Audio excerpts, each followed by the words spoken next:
భారతదేశంలోని స్వాతంత్ర పోరాటం అనేది 1857వ సంవత్సరంలో మొదలైంది. ముందుగా బ్రిటిష్ వారు రాజ్యాధికారంలో ఉన్నటువంటి రాజుల యొక్క దత్తత ద్వారా పిల్లలైన వారు ఎవరైతే దత్తత తీసుకుంటారో ఆ దత్తత ద్వారా ఉండేటటువంటి రాజరికాన్ని రద్దు చేశారు. అక్కడే బోలెడు విప్లవం అనేది మొదలైంది.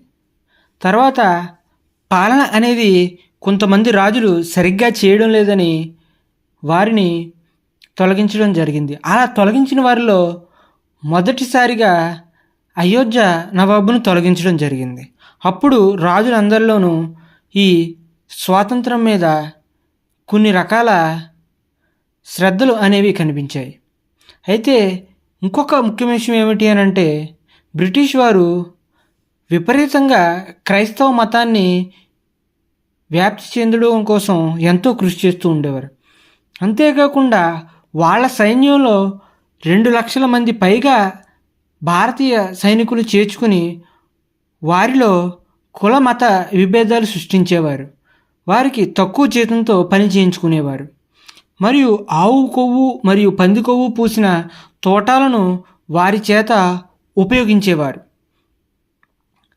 ఇదంతా భరించలేక 1857 మార్చి 29న 34వ బెటాలియన్కి చెందిన మంగల్ పాండే అనే వ్యక్తి బ్రిటిష్ అధికారిపై తిరగబడి ఆయన పైన విపరీతమైన కాల్పులు జరిపాడు. అక్కడి నుండే మనకు అసలైన స్వాతంత్ర పోరాటం యొక్క బీజం ఏర్పడింది.